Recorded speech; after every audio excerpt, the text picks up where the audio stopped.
Did you know that today is the birthday of Antiochus I? Well, it's not really his birthday, but today is the anniversary of his death, and so today we are celebrating the life and legacy of this Jewish king of a Greco-Jewish kingdom in what is modern-day Israel.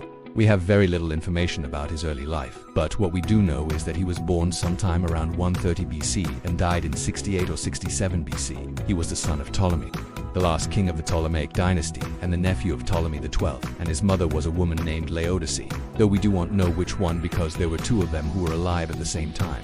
The first was the wife of Ptolemy X, who died in 222 BC, and the other was the wife of Ptolemy XII, who died in 204 BC. So it is possible that Antiochus was actually half-brother to both Ptolemy XII and Cleopatra VII.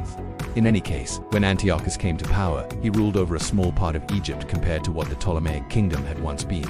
The Seleucids had conquered much of the Egyptian possessions in the Levant and Anatolia, and most of those areas were now a part of their empire. What remained was just the eastern part of the Nile Delta, Palestine, Cyprus, and some small Aegean islands.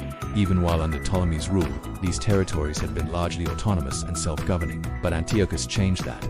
After he came to power, he began to assert more control over these territories, especially over the Jews in Alexandria and the surrounding areas. One of his acts was to impose tribute on the Jews in Alexandria, forcing them to pay an annual tax to the Seleucid Empire. This was deeply unpopular with the Jews and led to a rebellion in 116 BC. It was crushed, and Antiochus had even more resentment from the Jews as a result. He then compounded that by taking yet another action that they saw as a direct attack on their religion. It was at this time that the Greek king Antiochus IV Epiphanes was ruling the Seleucid Empire. If you want to hear about him, we already have a video on it here. We also have a Patreon where you can get early access to future videos, and you can learn all about how our videos are made, as well as get exclusive access to our server where we talk about all sorts of things like history, writing, and storytelling. But back to Antiochus. During his reign, he attempted to Hellenize the Jews in his empire, attempting to force them to abandon their traditions for Greek ones. He did this by destroying the walls around Jerusalem in 115 BC, supposedly because he wanted to turn it into a city like any other. But that wasn't enough. He went further than that by abolishing the practice of circumcision and forbidding the observance of the Jewish Sabbath. But this wasn't the first time such attempts had been made.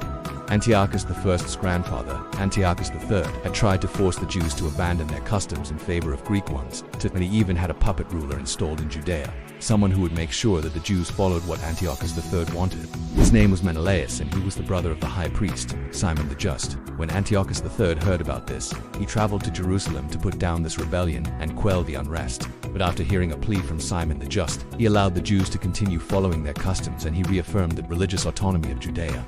The Jews were grateful and celebrated him as a liberator, building a monument in Jerusalem to commemorate his supposed tolerance. And Antiochus I, being a supporter of the Jewish people, erected a stone pillar at Beth Horon that commemorated the restoration of the Sabbath. That might sound like a happy ending, but it's not, because when Antiochus I took the throne, he did something terrible. He took the high priesthood from the legitimate Simon the Just and gave it to his brother Menelaus, who was seen as a traitor by the majority of the Jewish people. So the Jews had gone from being thankful for Antiochus III to hating Antiochus I, all within one generation. And this bad relationship with the Jews would only get worse. The Jews didn't like the changes he was making to their culture and religion, and so they rebelled. Unfortunately for them, though, the Seleucid army was strong and was able to easily put down the rebellion. In fact, they even went so far as to besiege Jerusalem, killing many of the inhabitants and burning down part of the city. After the siege, Antiochus banned the practice of circumcision and closed the temple in Jerusalem so that no sacrifices could be made. He even stationed armed guards outside the temple so that nobody could even enter its grounds. And that wasn't all either. He even commanded that the Jews should be forbidden from observing the Sabbath. And again, armed guards were posted up to ensure that nobody broke this edict. You can probably imagine how unhappy all of this made the Jews in his empire, but it was particularly galling for those in Alexandria. Not only did they have to deal with all of the restrictions placed upon them regarding their religion, but they were also subject to the whims of Demetrius of Phalerum. If you've been watching for a while, then you're probably familiar with him already.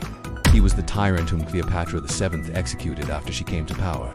In his time in Alexandria, he had done everything from taxing the Alexandrian Jews to banning the reading of the Torah, and this persecution of the Jews culminated in a horrific massacre in which hundreds if not thousands of Jews were killed.